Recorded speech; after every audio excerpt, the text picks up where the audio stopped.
Nagbigay na ng privilege speech si Amy Marcos. Pero madam, ang problema dito ay mahina ang atake mo sa issue. Yung BICAM report, kulang-kulang pero pinirmahan pa rin ng mga kasamahan mo. Ikaw at ang mga alipin ng kapatid mo sa House of Representatives.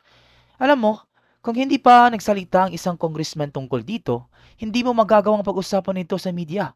Alam mo naman pala na kulang-kulang yung mga impormasyon sa BICAM report, pero bakit ngayon ka lang nagsabi?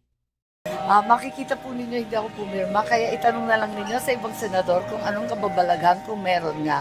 Ang akin, nag-privilege speech na ako, tapos sinabi ko na yung nakita kong mga problema at matapos nun, hindi na ako pumirma. Kunin naman natin ang pahayag ni Marcos Jr. Ano na naman ba ang mga rason ang naiisip ng taong ito? May maniniwala pa kaya sa kanya? Halos lahat ng kanya mga sinabi nung siya ay nangangampanya pa lamang ay ni isa wala man lang natupad. Kunin lang po namin yung reactions niyo regarding sa reactions niyo, sir, regarding sa allegation po ni former President Duterte regarding sa blank item. Bago natin ipagpatuloy, tawang-tawa lang ako sa taong to kasi every time na may seryosong tanong na ibinabato sa kanya, nagmamaang-maangan to. He's lying. He's a president. He knows that you cannot pass a GAA without with a blank. He's lying. He's lying because he knows perfectly well that that doesn't ever happen. Sa kasaysayan ng buong Pilipinas, hindi pinapayagan na magkaroon ng item ang GAA nang hindi nakalagay kung ano yung project at saka ano yung gastos, ano yung pondo. So, it's a lie. This has never happened in the history ever? Talaga? Ba't parang nervyoso ka tuwing nagsasalita? Sinisiraan mo ba talaga si Duterte at sinasabing nagsisinungaling siya? Sa inyong dalawa, sino kaya ang mas sinungaling? I was watching the news earlier today and people were saying it's 4,000 pages. Paano namin ibubusisiin yan? Ang ganito, para titignan namin isa-isa. Hindi na lang. Meron namang kopya that's available on the website of DBM. Tignan ninyo, huwag na ninyong busisihin isa-isa. Hanapin nyo yung sinasabi nila na blank check. Tignan ninyo kung meron kahit isa para mapatunayan na tama ang sinasabi ko, kasinungalingan yan. Di nga. Baka naman may nagmanipulate na ng datos lalong-lalo na't nailabas na ito sa media. It's easy for you to say na tingnan kung alam mong nagawan mo na ng paraan ang problemang ito. Sunod naman nating bakinggan itong si Congressman Ace Barbers. Isa rin ang taong ito sa alipores ni Romualdez. Nagpapabilib para maging maganda ang kanyang pangalan sa mga Marcoses.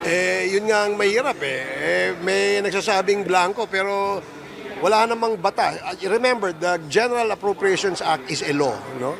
At ang batas nito ay pinipirmahan ng mga miyembro ng Senado at miyembro ng Kongreso at lalong-lalo na bago pumirma ang ating Pangulo.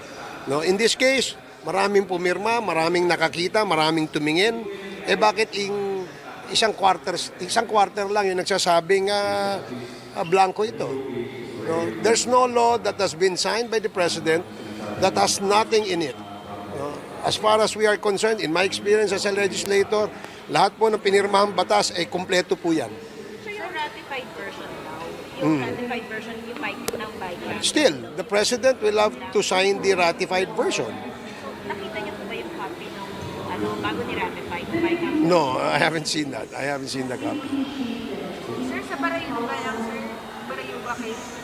Yung questioning nyo kahapon kay Grijaldo, may conclusion ba kayo na liable siya sa Barayuga case? Isang malaking tanong kasi na hindi naman niya nasagot, no, yung kung bakit gumawa sila ng report na si General Barayuga ay involved sa drugs, no? Kasi yun ang nasa report nila Sabi niya, nagkaroon muna ng pagkakataon na yung kanilang station ang nag-investigate, no, before the district created the SITG, the bigger investigation, no.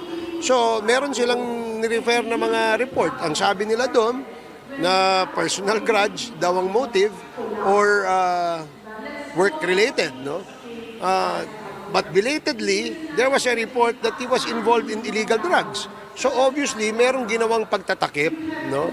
Because during that time, it seems that killing a drug personality was the norm. Di ba? At parang nadja-justify.